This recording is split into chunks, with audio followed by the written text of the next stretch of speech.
April is wrapping up, and so are the sports teams. Several teams begin to wrap up their seasons in preparation for the A10 championships. I am Dan Ward, and this is Mason Sports Insider. We begin today's episode with the women's lacrosse team, a team that came into their final home game of the season undefeated and on their best start in conference play in their program history. Sitting at 6-0, they took on the St. Joseph Hawks for their final home game of the season. The rain-threatened but otherwise beautiful Friday game between the St. Joseph Hawks and the George Mason Patriots involved Senior Day, where the Patriots honored one of the best senior classes in program history.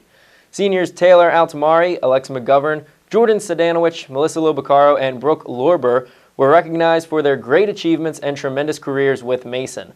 This class has won a program-best 39 games over their 4 years, including 3 consecutive trips to the playoffs. Alexa McGovern was ranked 4th all-time in career goals with 117 entering this past weekend, while Lobacaro and Lorber have produced 2 of the most well-rounded careers with George Mason. The game started off the best way possible, with Mason ripping off 4 goals in just over 7 minutes. The first by Alexa McGovern, the second by Chachi Callahan, the third by Melissa Lobacaro, and the fourth by Brooke Lorber before the Hawks were forced to call a timeout. And that timeout was the turning point for a Hawks team that was averaging over 17 goals per game during their 3-game winning streak. The Hawks came out to score 8 of the next 11 goals, including 5 in a row to end the first half and take an 8-7 lead into halftime. The Hawks continued their attack into the second, scoring the first 4 of the second half before Haley Johnson ended a scoring drought of over 25 minutes for the green and gold. Unfortunately, this would be one of few goals scored by Mason, as they simply could not keep up with the speedier Hawks and their quick, accurate passing.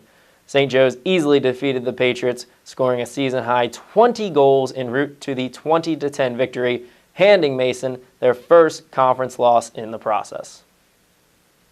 After having their winning streak snapped, the Patriots looked to do the same to the University of Massachusetts, the 8-time defending champ of the conference. The Patriots led for most of the game, but couldn't hold off a second-half rally of Massachusetts in an 18-17 loss on Sunday at Garber Field in Massachusetts. Mason scored with 1:56 left to pull within 1, but the Minutewomen won the ensuing draw control and were able to run out the clock from there. It is the 53rd straight Atlantic 10 conference victory, extending their NCAA record conference winning streak. Freshman Melissa Semku made a career-high 19 saves, and senior captains Brooke Lorber and Alexa McGovern each notched 6 points with 4 goals and 2 assists apiece. The team is now tied for second place with Richmond, who defeated St. Joe's this weekend, which is good news for the Patriots. UMass will once again be the top team in the playoffs, but that first-round bye is still up for grabs at the 2nd seed. Mason closes out the regular season against Davidson at 1 p.m. on Saturday in Davidson, North Carolina.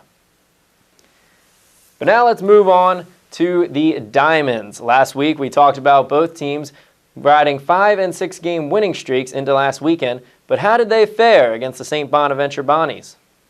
With rain and thunderstorms threatening the series, baseball moved the series up and played a doubleheader on Friday and the final game Sunday afternoon. The first game of the doubleheader was the Tyler Zombro Show, who went 9 innings, allowing 6 hits, 2 runs, striking out 3, and getting 2 double plays behind him. After allowing a run in the first inning, Zombro settled down, getting the next 12 of 14 batters out and allowing just 1 run the rest of the way. Mason's offense came out strong, with Michael Smith starting the bottom of the first with a leadoff double and coming around to score on a Brady Acker single. Smith leads the A10 in runs scored. Unfortunately for Zombro and the Patriots, 1 run is all they could muster, as they could not get Tyler the win, and they dropped Game 1 2-1. Game 2 was a different look, but just as competitive. The Bonnies struck first with a 2-run single and a solo home run in the third to take the 3-0 lead, as the Patriots' bats continued to hide quietly. Then in the 6th, the Patriots sent 9 batters to the plate en route to a 4-run inning, highlighted by the first collegiate home run for Tim Quinn, a 2-run shot that tied the game. Mason set up to split the doubleheader heading into the 9th, but Mason's bullpen could not pick up the save. A 2-run shot by T.J. Baker gave the Bonnies the lead, who would then add 2 more runs in the top of the 9th and win the game in come-from-behind fashion. So we skip ahead to Game 3, where Mason looked to salvage a win in the series on Sunday, and they turned to sophomore Brian Marconi to do the job. Marconi was sensational on Sunday, tossing a complete game 2-hitter, allowing just 2 singles in the Patriots' 1-0 walk-off win. Marconi started the game, retiring 11 of the first 12 batters and seeing the ball reach the outfielders only twice. The game winner came off the bat of Driscoll, who hit a hard liner off the glove of the first baseman and then beat out the throw, allowing the runner at third to score and win the game. Talking about Marconi and his team, Coach Bill Brown said, quote, "Brian was perfect today. To throw a complete game and for us to win 1-0 with a run in the bottom of the 9th, we needed it today. Our starting pitching all weekend was fantastic." End quote. And fantastic is exactly the word to describe the pitching staff, which in 3 games the starters allowed only 5 total runs. Pitching was the biggest question mark coming into this season.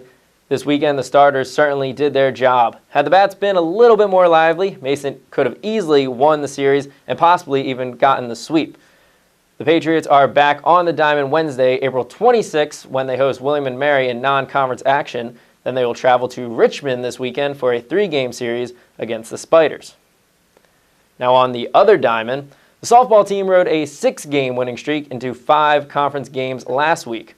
They had a doubleheader in the middle of the week against George Washington, and the Colonials continue to have our number in athletics, winning both games 3-0 and 9-5 in D.C. But the Patriots came back home for 3 games against St. Bonaventure, and the offense shined bright for the team. Marina Vitalich was given the ball for the first 2 games, and she flat out dominated.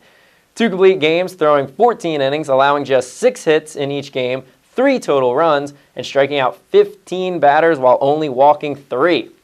The bats and the defense showed up to help her out, winning 7-1 and 4-2 in those games. Cabrera and Calpin had great offensive days, 2 of the leaders in the offensive statistics. Each of them had 3 hits. Cabrera scored 3 runs, and Calpin picked up 3 RBIs.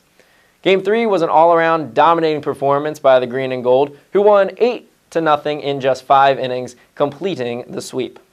They're now tied for 3rd place in the conference at 11-6, behind only Fordham and UMass.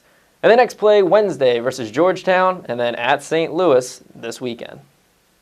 For the first time in 4 years, the George Mason men's golf team captured a tournament championship. The Patriots finished first as a team at the Navy Spring Invitational on Sunday at the Navy Academy Golf Course. Mason won the 36-hole 2-day tournament with a score of 19 over to edge the runner-up St. John's by 6 strokes. Kyle Hart led the way by claiming medalist honors, shooting an even par 142 to win by 1 stroke. It was the 2nd individual title in his collegiate career and the 2nd time this season that a Patriot has won a title, finishing first.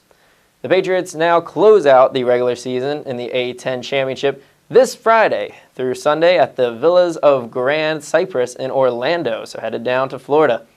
Mason finished 7th last year, but was projected to finish 5th in the A10 preseason coaches poll. And finally, the other headlines from this past week. In track and field, Michelle Wallerstedt's perfect season in the discus continues. The program's record holder has now won all 6 competitions in the outdoor season after redshirting last year. The men's tennis team defeated Fordham 4-0 on Sunday and will carry a 3-game winning streak into the A10 championships this weekend. And rowing led the way for the A10 conference and helped them finish 2nd at the Mason Invite, a contest involving the A10, Big 12, and CAA conferences. Their A10 championships are on May 6th in Pennsauken, New Jersey. So that'll do it for this week's episode of Mason Sports Insider. If you like what you saw, be sure to let us know. And please share this video with your friends, family, enemies, and acquaintances. Until next time, I am Dan Ward saying so long, God bless, and go Patriots.